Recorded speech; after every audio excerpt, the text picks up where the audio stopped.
Você vai assistir, a partir de agora, a programação religiosa do seu canal 10. Pois o Deus da montanha é o mesmo do vale, não deixa só, velando está, nas tristezas, nas lutas, nos piores momentos, em suas mãos segurando estará. Graça e paz, meus queridos, em nome do Senhor Jesus. Nós estamos pelo canal 10 com o nosso programa Escalando Montanhas, um programa da Igreja Presbiteriana Maranata, que é a Igreja Presbiteriana de Fernandópolis. E temos a alegria de estarmos juntos nesse mês de dezembro, mês do Natal. Já falamos, e quero repetir, que a data 25 de dezembro não representa a exata data do nascimento de Jesus. Entretanto, o mundo inteiro comemora essa data. Quantas datas nós comemoramos? Quantas? Sem ter certeza de ter sido aquela data realmente. Aproximadamente, porque Jesus nasceu provavelmente uns 4 anos antes do ano 0 da era cristã. Então, são dificuldades de calendários. O mundo inteiro tem seus calendários. O chinês tem seu calendário, o povo judeu tem seu calendário e o cristianismo tem seu calendário. Muito bem, e hoje eu quero ler alguns textos, eu chamo sua atenção para a leitura desses textos. Então, vamos lá. Eu vou falando quais são os textos e nós vamos lendo. Nós vamos ler Mateus capítulo 1. O primeiro versículo é o versículo número 1 que nós vamos ler. Então, leia comigo. Mateus 1:1. Livro da genealogia de Jesus Cristo, filho de Davi, filho de Abraão. Agora versículo 16. E Jacó gerou a José, marido de Maria, da qual nasceu Jesus, que se chama o Cristo. Agora 18 a 25. Ora, o nascimento de Jesus Cristo foi assim. Estando Maria, sua mãe, desposada com José, sem que tivessem antes coabitado, achou-se grávida pelo Espírito Santo. Mas José, seu esposo, sendo justo e não a querendo infamar, resolveu deixá-la secretamente. Enquanto ponderava nestas coisas, eis que lhe apareceu em sonho um anjo do Senhor, dizendo: José, filho de Davi, não temas receber Maria, tua mulher, porque o que nela foi gerado é do Espírito Santo. Ela dará à luz um filho, e lhe porás o nome de Jesus, porque ele salvará o seu povo dos pecados deles. Ora, tudo isso aconteceu para que se cumprisse o que fora dito pelo Senhor, por intermédio do profeta. Eis que a virgem conceberá e dará à luz um filho, e ele será chamado pelo nome de Emanuel, que quer dizer Deus conosco. Despertado José do sono, fez como lhe ordenara o anjo do Senhor e recebeu sua mulher. Contudo, não a conheceu, enquanto ela não deu à luz um filho, a quem pôs o nome de Jesus. Aí nós lemos essa passagem do capítulo 1, quase todo o capítulo 1 que nós lemos. Faltaram aí 15 versículos para a gente ler. E é muito assim, a gente observa, por exemplo, Mateus 1 começa com a genealogia de Jesus. Começando lá, Jesus, filho de Davi, filho de Abraão.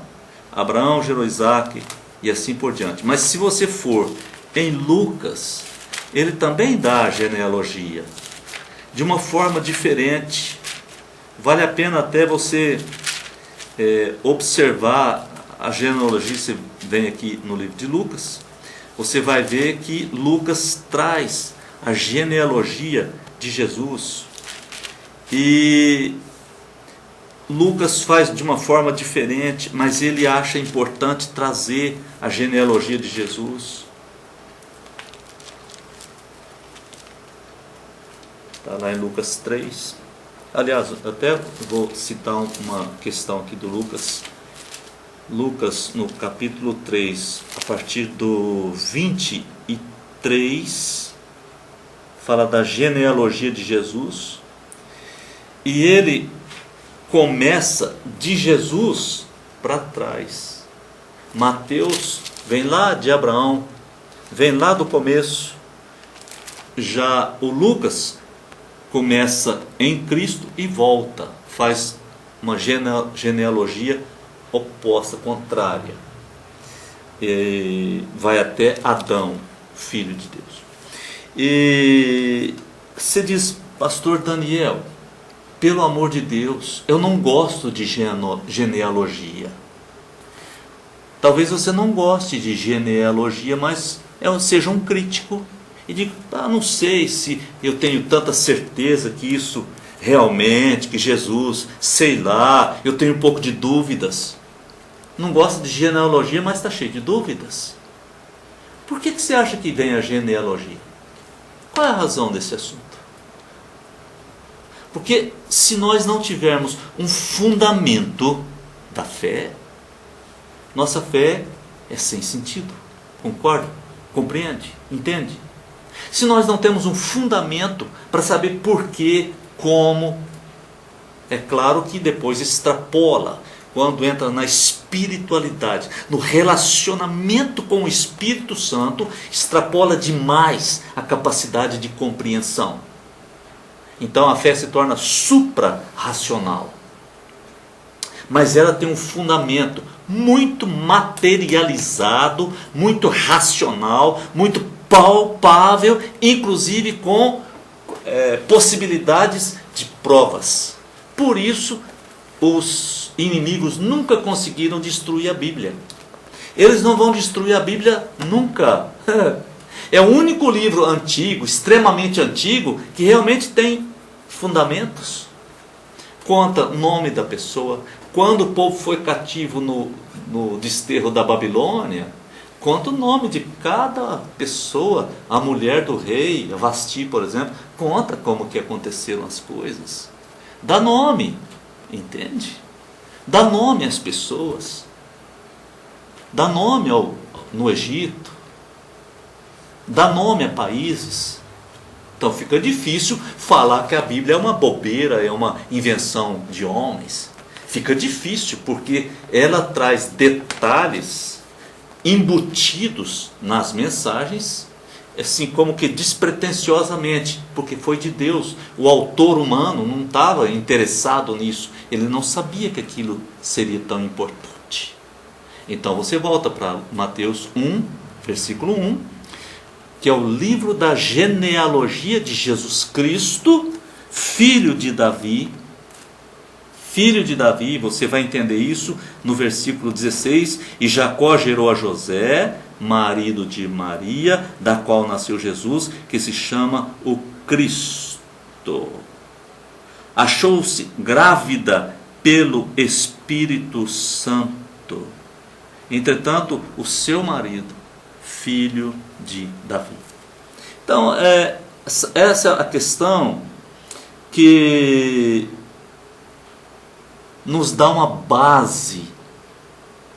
Não é uma perquisição filosófica. A Bíblia não é uma perquisição filosófica, uma pesquisa filosófica, uma invencionismo, uma criação de deuses. Tem uma história humana, real, palpável, de gerações. Alguns aqui não podem ser comprovados fisicamente e tal, mas o caso em si pode. No versículo 18,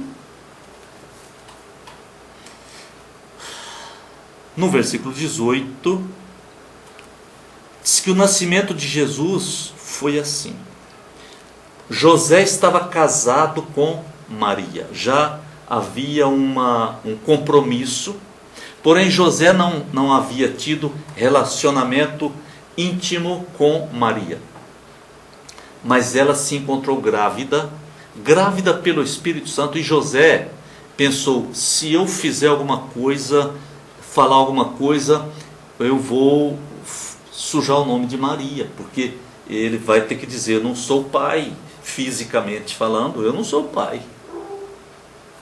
Eu não tive relacionamento com ela. Então ele pensava em sumir, abandonar tudo, sumir para não infamar, não trazer má fama à sua esposa.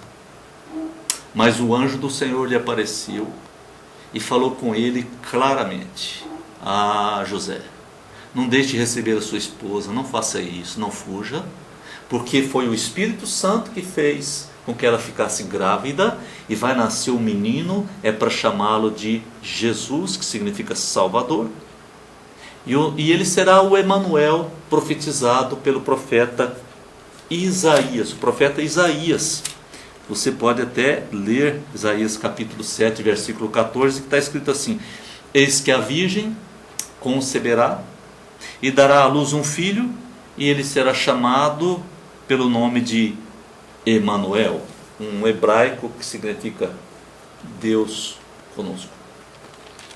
E assim foi o nascimento de Jesus. Em dezembro a gente comemora o nascimento de Jesus. Às vezes a gente canta Menino Deus, e há uma dificuldade, porque nasceu Deus ou nasceu um homem? Isso é uma questão. Nasceu Deus ou nasceu um homem? Entende? Ele era Deus ou ele era homem?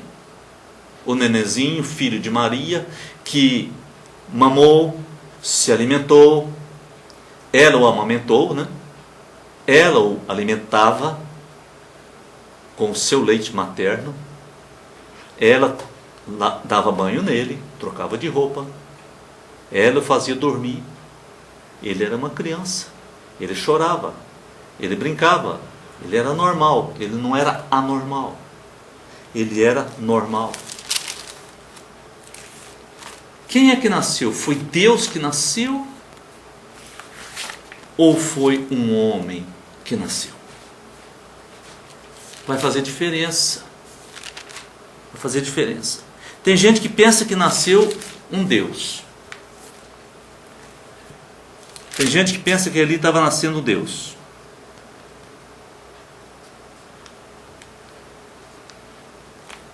Primeira carta de João, capítulo 4, versículo número 2. Nisto conhecereis o Espírito de Deus, se uma coisa é do Espírito Santo ou se não é, tá? Está comparando o Espírito de Deus com a voz dos espíritos malignos. Nisto conhecereis o Espírito de Deus. Todo espírito que confessa que Jesus Cristo veio em carne é de Deus. E todo espírito que não confessa a Jesus não procede de Deus. Tá? Então ele vai contra Jesus. Mas aqui a questão está, primeira carta de João, capítulo 4, versículo 2. Como que eu conheço se uma pessoa está falando a verdade de Deus? É se ele confessa que Jesus veio em carne. Nasceu ali um homem. Maria era mãe de um homem, meu querido.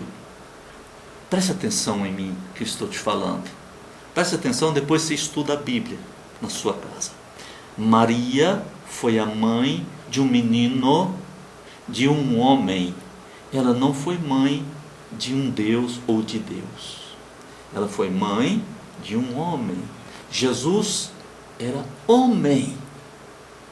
Hoje eu posso dizer, hoje, depois que ele morreu, ele ressuscitou, e voltou à glória. Então hoje eu posso dar o seguinte nome para Jesus: Jesus Cristo, Deus homem.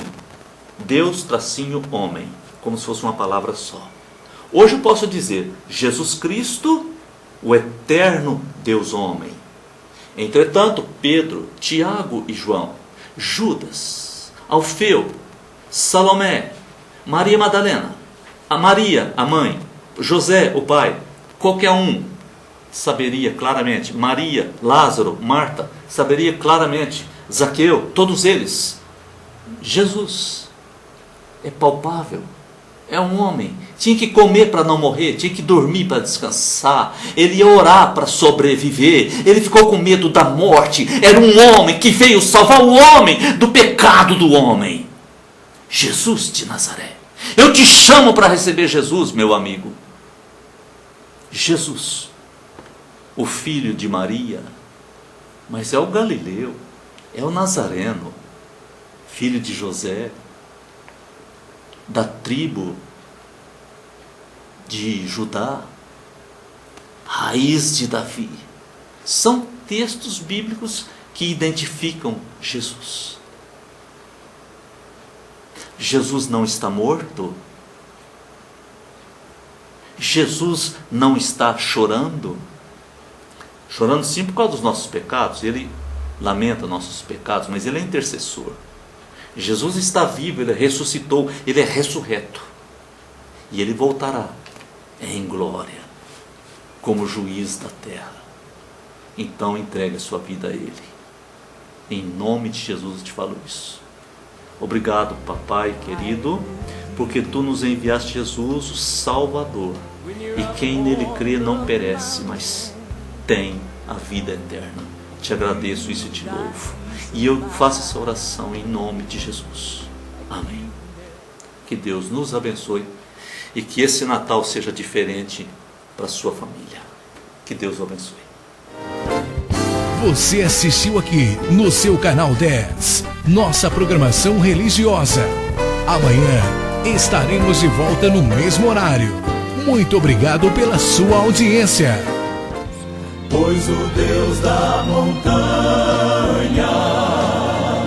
é o mesmo do vale, não deixa só, velando está, nas tristezas, nas lutas, nos piores momentos. Em suas mãos, segurando estará. Meu amigo, que se acha no